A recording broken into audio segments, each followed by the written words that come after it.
effectivement, dans mon métier, je suis intéressé à l'hépatoscopie assyrienne.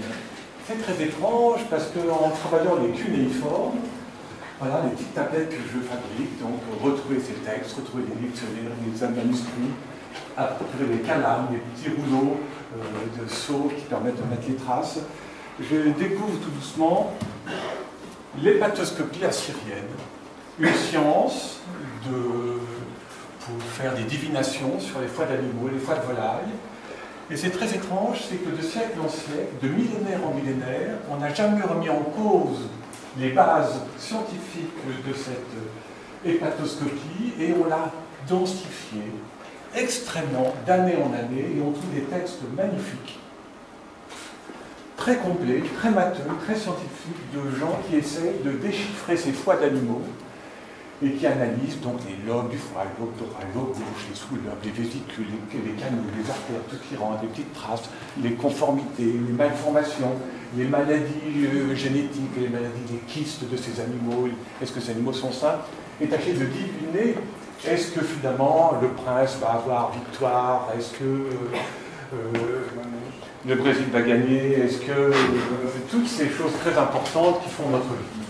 Cette hépatoscopie, donc, c'est travailler pendant toute l'Asie mineure, de tout le monde, de Babylonie, ensuite la Mésopotamie, puis les Assyriens, puis après tout le monde araméen, et puis c'est étendu très loin, c'est allé jusqu'aux Étrusques, puis après les Perses ont repris leur compte, puis Rome a eu encore, donc on a pendant 4000 ans au moins travaillé ces petits foies pour tâcher de les lire, de les comprendre. Tout le monde sait que la vie est là. C'est pas dans le cœur, pas dans le cerveau, c'est le foie qui est plein de sang et qui est tout beau, tout lisse, et tellement beau que c'est le ciel.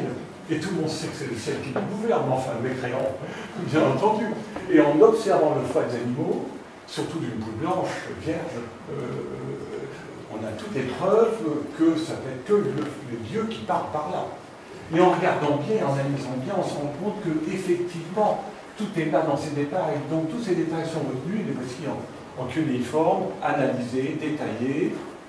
Alors, je ne sais pas si moi, mais sur l'anatomie humaine, où on ne fait pas tellement mieux que ces descriptions de petits foies, je les trouve magnifiques, parce que c'est de toutes sortes de musées, du Caire, des musées d'Alep, des musées du British Museum, du Louvre, où à chaque fois on trouve ces fois ces descriptions.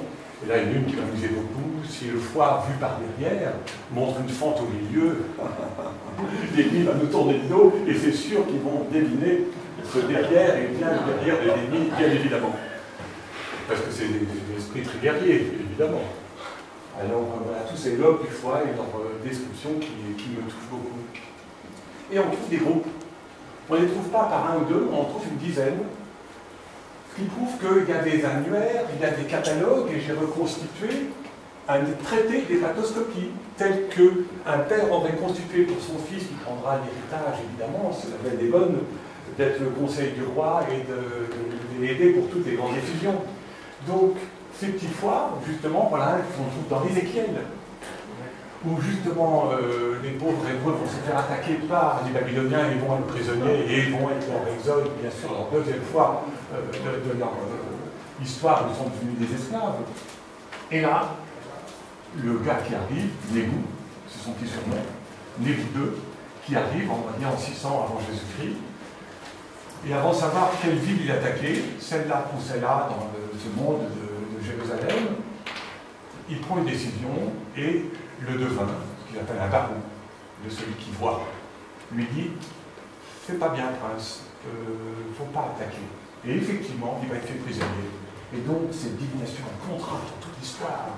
Parce que là, le devin avait eu raison, il avait dit « Donc, on va perpétuer le petit foie, on va le dupliquer et le donner à tous les autres devins pour, rappelez-vous, ça, pour une fois, ça a marché. » Alors, il y a toutes sortes de descriptions. Voilà, des petites fois, c'est facile des textes que je reproduis. Ce sont mes travaux d'écriture. Voilà, donc ces calames, mes rouleaux pour retrouver tout ça. Ils sont cuits à basse température. Et puis finalement, on trouve des logiques. Le lobe droit, c'est le jour, c'est le soleil, c'est l'homme. L'autre côté, c'est l'autre. C'est la lune, c'est la nuit. Et donc, selon ce qu'on voit dessus, on peut commencer à lire. Voilà, si on trouve des choses Voilà, il y a toutes sortes de sous-lectures qui sont interprétées. Alors bien sûr, Cicéron et Caton, ces gens intelligents de Rome, en moins 100 avant Jésus-Christ, rigolaient de voir bien entendu ces divinations. Il dit, mais comment un hépatologue peut rentrer un autre hépatologue sans éclater de rire, comme c'était bluffeur, pas possible. Mais ça a duré, et ça a perduré encore des années. L'autre facette de choses qui me touche beaucoup, ce sont ces bouches d'égout, et un de mes amis, Syed Raza, qui est un peintre indien de 92 ans, qui vit en ce moment en Inde, fait des tantras, comme ça. Ces sortes de grandes bouches d'égout, avec ce trou central, très important, cette graine initiale qui se dilate, qui bouge. Et ces quatre coins, qui sont les quatre éléments, qui tiraillent ce cercle et qui font que ce cercle est un peu mouvant, parce qu'il y a une géométrie qui le bouscule. Et ça me touchait beaucoup que pour lui, ce soit le symbole même de Dieu. Que tout est là, que tout est dit, et que ce soit l'objet de grande méditation. Et je lui ai souvent demandé comment il priait, comment il méditait devant ça, comment il se nourrissait de choses aussi austères, géométriques, et pour trouver là toute une lecture du monde. Alors finalement, bien sûr, sur mon chemin pour aller à mon cabinet, voilà, j'enjambe d'autres mantras, des fontes, qui m'enchantent dans ces variations très minimalistes, avec ces deux petits niveaux par exemple, ou autre chose, ou autre rencontre sur les trottoirs parisiens. Et toutes ces bouches, voilà, les voilà qui se mettent en marche.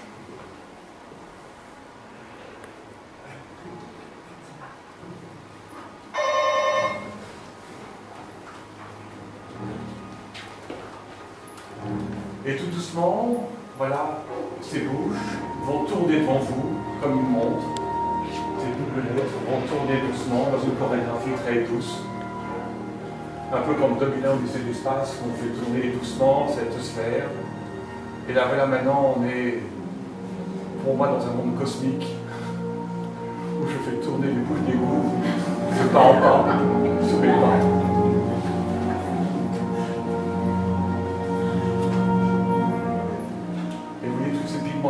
Toutes ces formes, comme elles sont vivantes, ces bouches.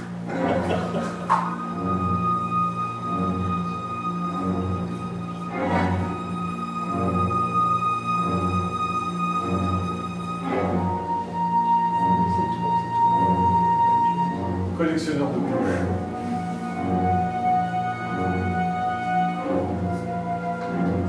C'est pas incroyable. Socrate dit, en allant aux toilettes, ça sent pas très bon, mais les dieux sont ici aussi. Ah, ici aussi, oui. Les dieux sont partout. Même là, dans ces bouches d'égout, les véhicules des Dakar parisiens qui sont doucement dans la banlieue parisienne pour se faire détoxiquer. Et nous sommes au-dessus de tout ça. Donc tous ces mondes, vous voyez, tous ces mondes assyriens. Alors on a Althusser collectionné les bouches d'égout. J'ai appris ça par une de nos copines qui venait acheter chez lui des antiquités. Et il dit, ce qu'on sait tous, mais c'est la façon d'un philosophe de parler, la vue n'est plus alors le fait d'un sujet individuel doté d'une faculté de voir, qu'il exercerait soit dans l'attention, soit dans l'illustration. La vue est le fait de ses conditions structurales. On ne voit pas avec ses yeux, on voit avec son cerveau, avec sa culture. La vue, le rapport de réflexion immanent du champ de sa problématique sur les objets, bien sûr. On se projette dans tout ce qu'on voit. C'est pour ça que l'art nous intéresse. C'est qu'on n'arrête pas d'aller dans cette allée et venue de rencontres et de transformation. Voilà l'esprit de transformation qui était le thème d'aujourd'hui. Alors, vous voyez, dans la banlieue, sur les bouches d'égout, qu'est-ce qu'on trouve là? Eh bien, c'est des fruits des bombardements de la dernière guerre.